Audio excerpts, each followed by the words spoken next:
Hi,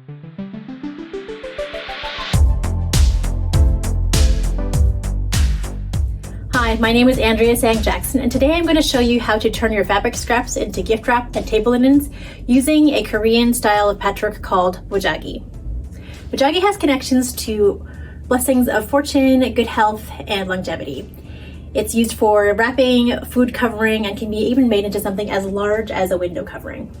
Traditionally, Korean bojagi is pieced by hand, but it's perfectly acceptable to use a machine to do the same thing.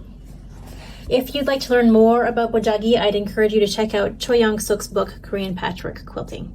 You'll see that on one side of the piece, there's a single line of stitching, and then on the other side, there's double lines of stitching for each seam. No raw edges anywhere. We're going to be making a log cabin style piece where we have a center square and add fabric in a concentric fashion and grow the cloth outward. Using solid fabrics, whether they're quilting cotton, cotton linen, blend, or a linen, gives you a truly double-sided product, since solid fabrics have no right or wrong side. Here's one using prints. There's a right side and a wrong side, but no raw edges.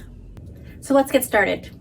Because we're doing a log cabin style block, I'm gonna pick a central print that I really like. I just had one scrap of this left.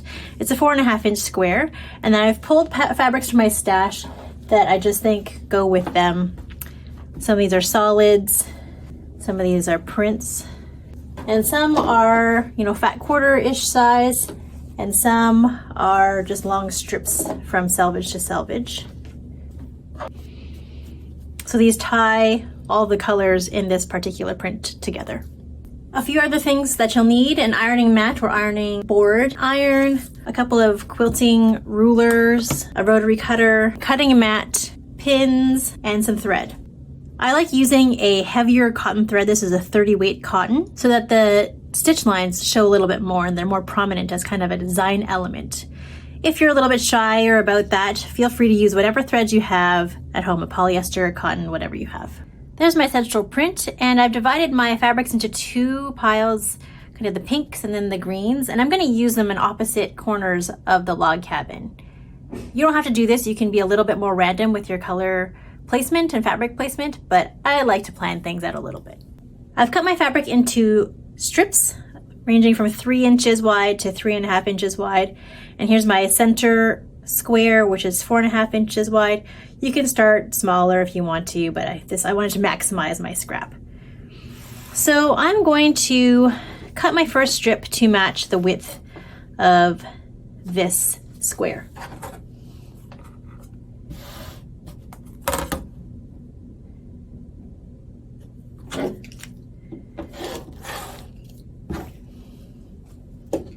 So now we're going to align this strip with the center square. We're going to offset the raw edges by 3/8 of an inch. We're going to be sewing a 1/4 inch from the raw edge of the strip. I'm going to mark it here so that we can see roughly where that is. But you don't have to mark this every time. You can use, your 1/4 inch foot to help you see where that is on your machine. So again, that's 3/8 of an offset, and then we're going to sew a 1/4 inch from this strip edge.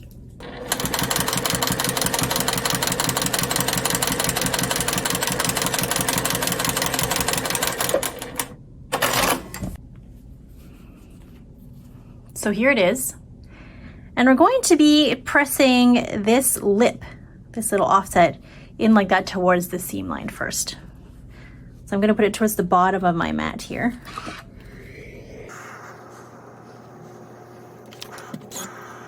It's a tailor's clapper to get my seams nice and flat. And then we're going to flip the strip outwards and we're going to press that. I'm just kind of giving it a precursory press first, and then I'm going to flip it over and make sure that that first step that we did is nice and tucked in like that.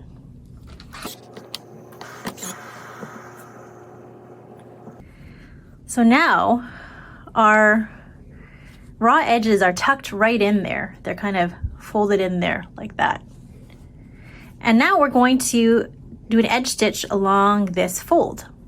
The way that I like to set it up for myself on my machine is that I want that folded edge to be right up against the inner edge of this foot right here. So here you see I've lined it up so that the edge is going to be going right into there.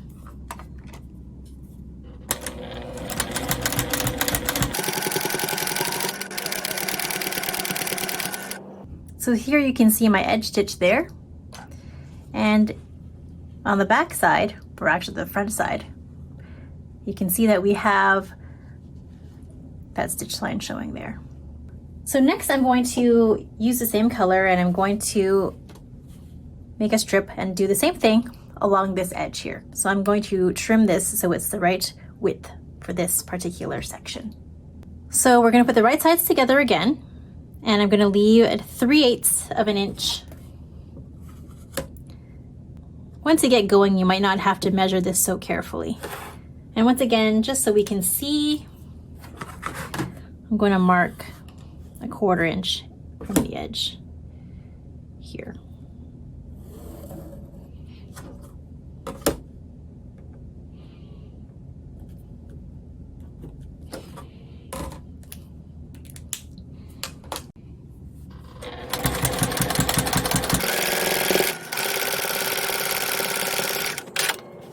So once again, I'm going to flip this edge and press it like so.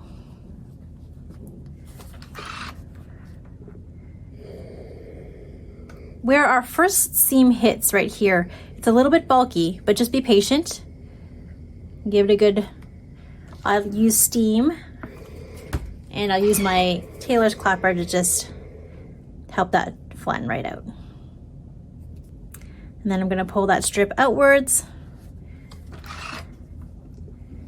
Give it a little press first, not too hard. And then I'm going to make sure that I have tucked that in nicely on the back side.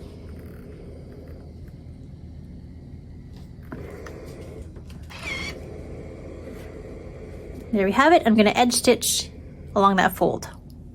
So I'm going to keep going. I'm going to add a green strip here and a green strip here, then a pink and then a pink, and then green, green, pink, pink. Once the strips start getting a little longer, I do start to pin, just so I'm keeping that 3/8 of an inch consistent.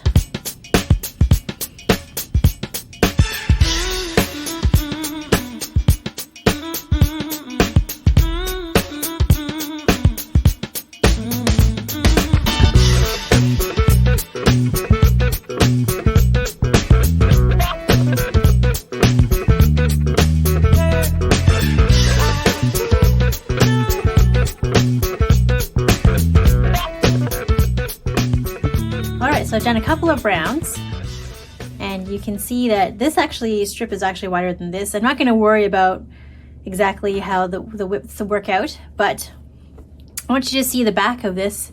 You can see more clearly on the solid, there's 2 lines of stitching here, and then the one on the other side. But both sides are finished. There's no raw edges showing. So it's a finished textile as it is. I'm going to keep going. I'm going to do one more round, maybe a couple more rounds, depending how wide I want to make it, and then I'll show you how to finish the edges.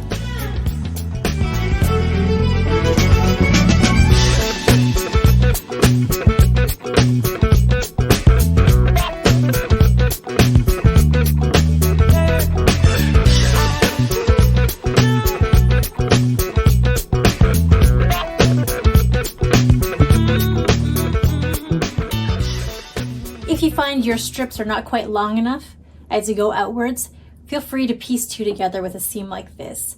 I actually really like the way that it breaks up the log cabin lines. So I've done 3 complete rounds around the center square. I think I want it to be quite large, so I have lots of room to tie my gift with. So I'm going to add some pretty broad strips in the same fashion all around. I'm going to go here, here, here, here.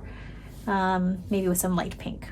All right, so I have added 5.5 inch strips on all the sides. As my last round of this log cabinet, it measures about 26 inches square, 27 inches square.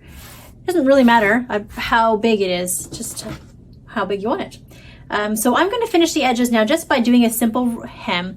I'm going to press each edge a 1/4 inch down and then again, fold it again and press it again like this, and then do a simple top stitch, edge stitch along that edge. All right, I'm going to press the other 3 edges as well.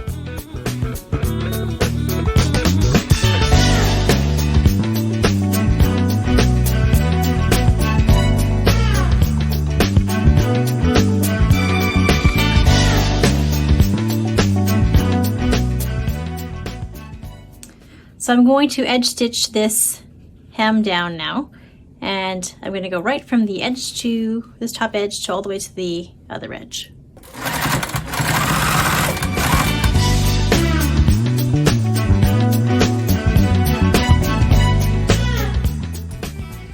Right, that's one edge done. Now I'm going to continue on to the next one. I'm going to fold this in along my pre-pressed edges. I'm going to start there and go all the way to the other corner. I've backstitched here at the beginning just to secure .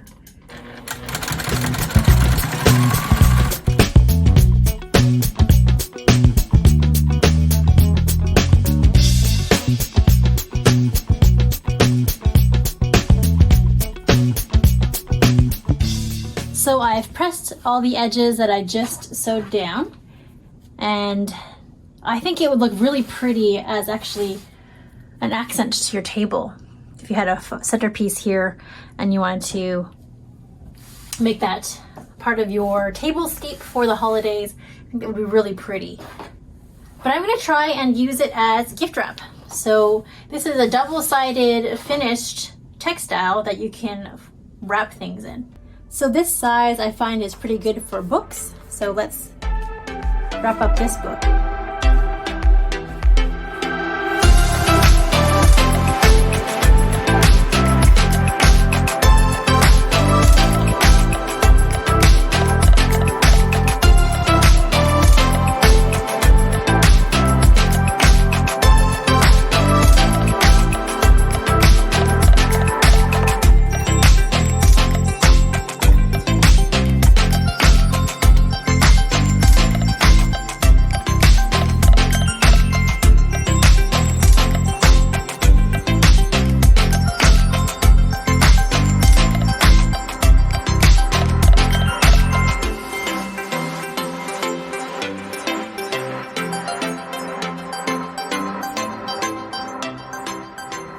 Thanks for joining me today.